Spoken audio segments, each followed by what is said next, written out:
All right. Hey, everyone. Thanks for joining Developer Productivity Engineering Showdown, DPE Showdown, as we like to call it. Here's what we're doing today. It's a debate / panel in a game show format. We're going to have some fun with it. We have 4 contestants, 6 topics. We're going to get you in and out in 30 minutes, right in time for your next meeting. We're hoping to entertain you and get you to learn something new around productivity engineering. So let's jump in. After each contestant goes, panelists on each topic, you will get a chance to vote via Zoom. So you can vote for who gave the best answer, who gave an answer that you learned something new today, right? That's what we're trying to kind of achieve, is get entertained and have some fun and learn something about productivity engineering. All right. We got very excited about the folks today. We got Baruch from Jfrog. He's been one of the first, folks at Jfrog. If you've ever been to a Java conference, I'm sure you've seen him, right? We got James Ward from Google Cloud, right? You know him from the Scala TypeSafe days, right? And regular in the Java community and whatnot. We have Trisha from JetBrains. She works in IntelliJ and part of the developer relations team there. She's a Java champion. And we got Matt Raible from Okta. You know him from JHipster and whatnot. And I've known these folks for many years, so super excited to have them. They're major advocates of the Java community. So let's jump in and look at the poll results here. Thanks for filling these out. Let's see kind of what we're working with here. So the first one, what's the one thing you think you can improve in your tool chain? Slow builds, number 1. Flaky tests. I mean, everybody's got this problem. Number 2, troubleshooting of build failures, long CI queues, triaging CI failures. Nice. Thanks for sharing all of that. So slow builds, yeah, lowest hanging fruit to productivity engineering, the way we see it, at least. Next poll result here. All right. So how much do you think your productivity and your tool chain can be improved? Well, folks are saying a lot more than 2x. So, okay, very interesting. Thanks for sharing that. Let's jump into topic number 1. All right. So what is the single biggest developer productivity challenge the industry faces today? Baruch, you're up. What do you think? Go. Uptake. Humans. Humans is the biggest productivity challenge in the industry, always been and always will be. Whatever seconds, minutes, and even hours that you can shave off your tests and build and whatever you name it, in the end of the day, the human interaction, the bottlenecks that we have, all the manual approval processes, this is what slows you down. And we are talking about hours and days and sometimes weeks. All right. Thanks, Baruch. All right, James, what do you think? Yes, I think it's about upgradability. It's I think we waste a lot of time. We get stuck on old versions. It's really hard to upgrade things to latest versions, whether it's programming languages, libraries. Upgrading CSS frameworks is like, just don't ever do it. You will just be in pain forever. And there's oftentimes not much benefit to doing so. So I think that holds us back from moving forward more quickly. And so, yeah, let's make upgrading easier. All right. Trisha, what do you think? I'm actually going to agree with both of those 2 responses and say it's about learning. It's the 2 things. Humans, because humans are fundamental to productivity and developing stuff, and learning about new stuff. So learning about new versions, new tools, new things which are going to enable us to actually move much faster. So I think that if we can focus on allowing our developers and our DevOps people and the people in our organization to learn better, faster, more, I think that will enable our productivity. 2 seconds to spare. Yeah, thanks for the 2 seconds. Matt, close it out. Meetings. I think meetings are the worst part of a developer's life. When I want to get stuff done at Okta, I typically close Slack and I close email for days. And I've even talked to some of our engineers that have 2 hours a day to write code because the rest of the time is spent in meetings. So I think, people need to be better about saying no and not going to meetings and just getting stuff done by not having those distractions. Okay. All right. And you gave us 4 seconds to go. Thanks for that. Did you want to add something? Oh, too late. Okay. All right, audience. Just 4 seconds go by quick here. Audience, what do you guys think? Who made the best point here? Time for you to vote.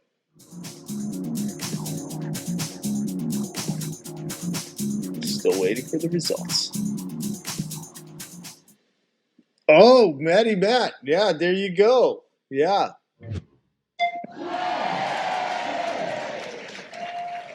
That's a good one, Matt. Matt's on the board with a point. Let's go to the next topic here. How would you explain to upper management that they should invest more time, resources, money, people on productivity engineering? So, Matt, you're up first on this one. I would actually show them how long it takes to do something. I would actually check out a project, maybe that's the source code for the main product or something like that, and just do an npm install and not say a thing and just make them wait and be like, if we can solve this problem, most of your other problems will go away. And maybe I would do some recording of data for a week for a typical engineer to see how much time they spent, in meetings or doing npm installs to show them data that this thing is really bad. Yeah, data. It's a big one. Trisha. Curses. I was going to say the same thing. It is about data. It's about giving them specific costs. So, for example, I worked somewhere where it would take 3 hours to do the release, and we used to do it during release periods. We used to do it every 2 weeks. So you spend 3 hours doing a release. If you actually cost the number of resources, people spending the time on those releases, and you actually break that down to a number, then you show it to management. That really opens their eyes to how much this sort of thing physically costs. Yeah, release times. I love it. James, what do you think? Yeah, so I'm actually going to agree with this too, but I'm going to put a little slant on it. That I think that companies should study how happy their developers are. And I've met with so many developers where they're very unproductive because IT has made their life, their productivity, their ability to write code, their ability to do builds, whatever, super painful. And this is why people leave. This is why people can't get things done on time. So measure developer happiness. And I expect that as it gets better, more people will stay and more people will be more productive. Nice, great. Baruch, you deal with this all the time with convincing customers to adopt Jfrog products. How do you do this? What do you think? Yeah, no, it's not about Jfrog products. I completely agree with everybody else. Data is the only way to go. My take on it that the data really should be a business data. How productivity helps companies to release faster, to be able to update and patch security faster, to make the developers happier in terms of numbers. Look at the Accelerate book, it's all there. Love it. Okay, let's kick off the poll. Audience, what do you think? Who made the best point here?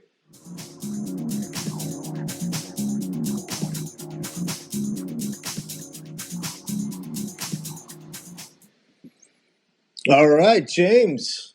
James is on the board. All right.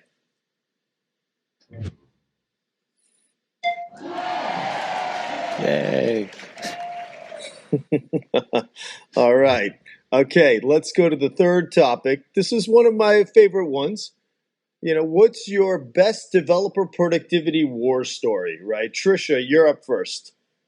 I'm so glad I'm up first. My developer productivity war story is we did not write a line of code for 6 weeks at one place that I joined because their onboarding process was so slow that I didn't even have an environment I could code in. 6 weeks, I did not code a single line of code.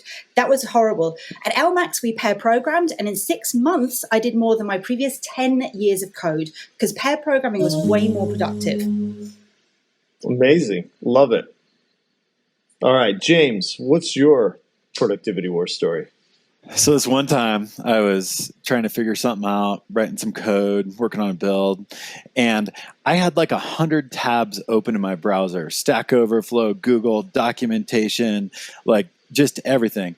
Finally got it figured out, got to close all those tabs. That felt good. Now, just kidding. That wasn't one time. That is every day of my life. All right. Love it. Okay. Baruch, what's your war story? Yeah. So when I was a consultant, I joined the project in a huge financial bank, and the manual approval of dependencies took about 2 weeks. Obviously, you couldn't do anything with that, and I think that a lot of people can relate to that. Cry with me, and then just use better tools and better processes. I don't even have a timer. I can go for an hour, right? No, I think you're done. No, I just got started. Another time. All right. Okay. All right. Let's get Matt on. Matt. All right, go. 2007. I'm working at LinkedIn, and it takes 35 minutes to start up the LinkedIn monolith to do debugging on it. So we start this new project to switch to OSGI to make everything a lot faster. Turns out the main architect takes a shower, realizes he can adjust the AMP build to run in parallel, gets it down to 5 minutes. They kill the whole OSGI project, and everyone's happy. And I got to add that was before the LinkedIn monolith was built with Gradle, right? It was built with AMP. We helped kind of fix that, but still, anyway. Minor detail. All right, audience. Audience, what do you think? Who made the best point?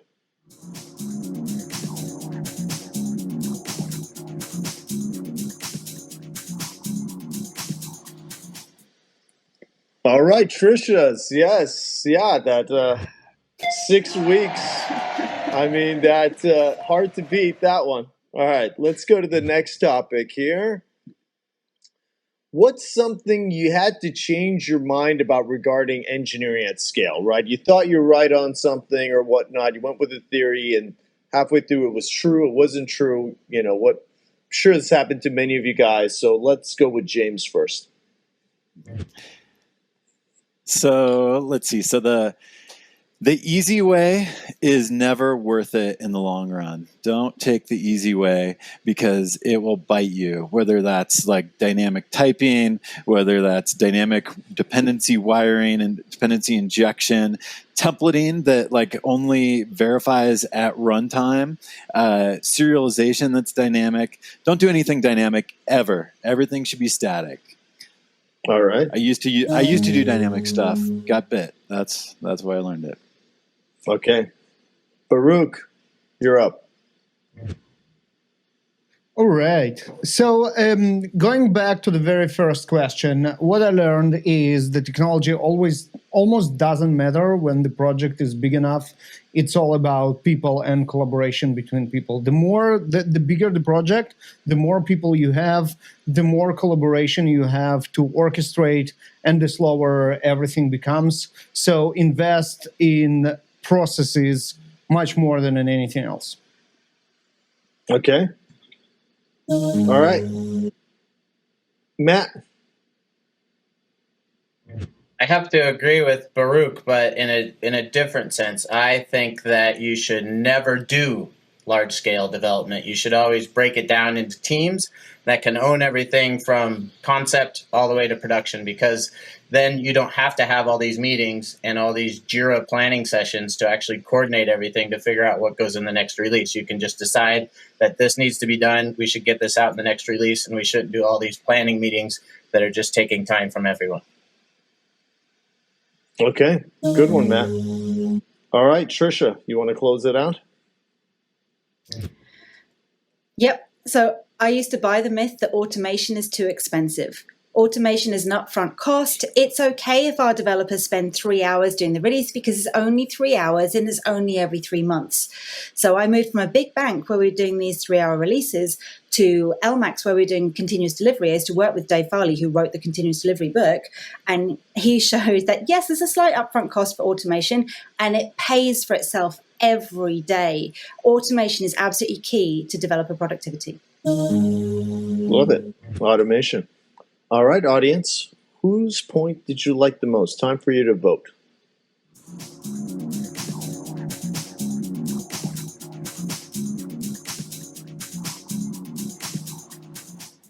Oh, Trisha. There we go. Trisha in the lead. All right. Okay, question number 5. Which popular JVM language is the most difficult to achieve productivity with? Right? You all have played around with all the different languages out there, so let's go to Baruch, number 1. Yeah, that will be easy. I'll spare you most of the 30 seconds. It's Scala because I'm not smart enough. I think Scala is an amazing language that can be very, very productive for people who can really grasp it. Unfortunately, I'm not one of them. So for me, that's the most difficult language to work with. Okay. All right, let's go to James. Just going to let him bash Scala like that? Yeah, actually, I am the most productive in Scala out of all the JVM languages, but it did take me 5 years to get there. 5 years of writing Scala, starting with writing Scala just like I write my Java, and moving to slowly doing more functional programming. So there was an investment, but now I am very happy I made that investment, and I write Scala whenever I can. And when I can't write Scala, I write Kotlin, which is also great. So lower upfront investment, still super productive for me. Okay. All right. Trisha, what do you think?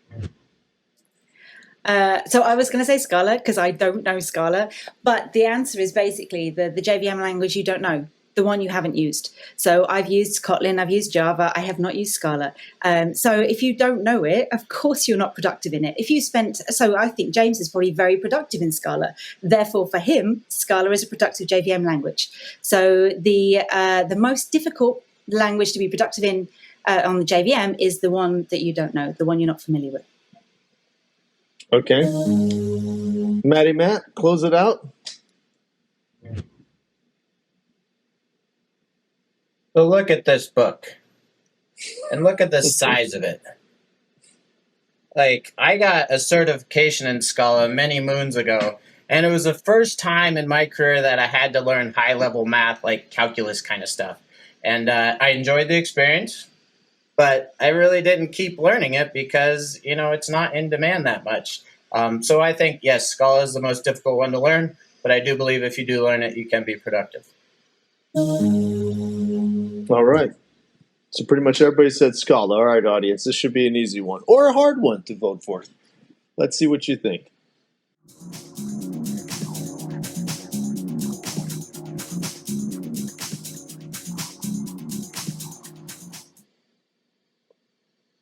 All right, Trisha again. Trisha's killing it. I cheated, though. I cheated. Okay, all right. And we, of course, we don't do this for the competition. These guys are there's no gifts that you can give to them. But let's go with question number 6. All right. Number 6. Oh, your favorite open source library in terms of productivity and scale, or a hottest new one, or whatever. Tell something to the community about what you guys are using today and what you guys are really excited about. Matt goes up first. Yeah, thanks for the reminder. Hipster, baby. Yeah. Not only does it do monoliths, but it does microservices, and you can scale to Kubernetes or whoever you want, even using Google Cloud. Got it working last week. Plan to get James to review it. But yeah, it's great until you run npm install. So use Gradle because it doesn't make you do the npm install every time. Maven, no one's figured out how to do it. So Hipster, baby. It's all right. Love it. Trisha, what do you think?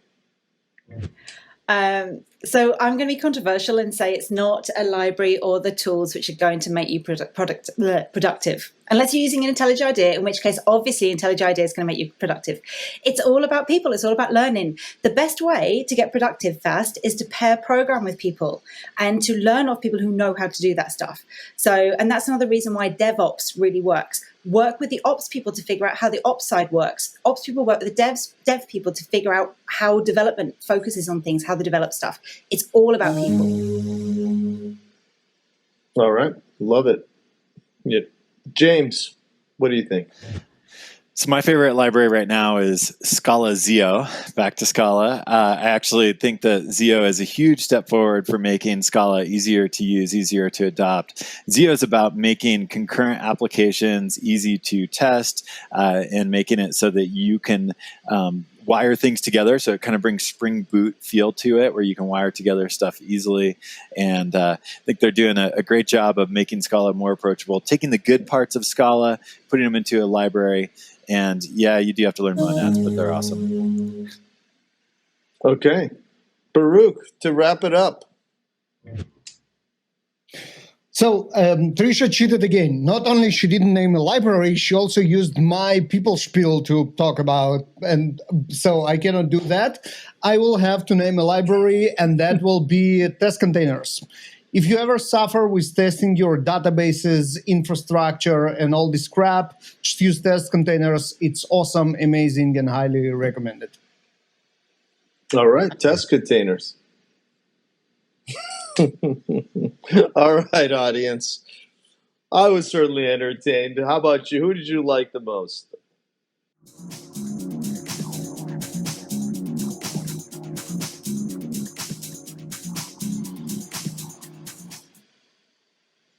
Baruch is on the board.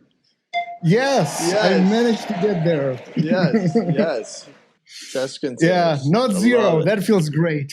Not zero. That feels great. All right. Okay, we did well. We got 1 minute left, but thanks everyone for joining.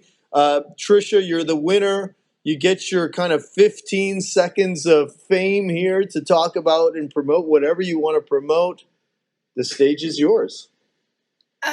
I didn't expect to win, so I'm not really sure. So download IntelliJ IDEA 2021.1. It has Code with Me, which allows you to do remote pair programming with someone anywhere in the world. And that is freaking amazing, because how often can you do remote pair programming inside your IDE? We've been using it a lot inside JetBrains, and it's really, really cool. And buy 97 things every Java programmer should know. Love it. Yeah, that's... The whole pair programming agenda from the beginning was to lead to that. I love it. You did a great job, Trisha. IntelliJ folks should be very proud of you. I'm going to let Hadi know to give you a raise. Thanks, everyone, for joining DevProdEng Showdown. We'll see you at the next one. We have Android architecture folks. We got Cesar from Twitter. We got Jake Wharton. We got Mike Bailey. We got Angela from Dropbox. It's going to be a great one. And thanks to everyone. Matt, Trisha, Baruch, James. Love you guys and hope to see you at a conference in person. Hopefully soon, maybe this year, if not next year. Thanks, everyone.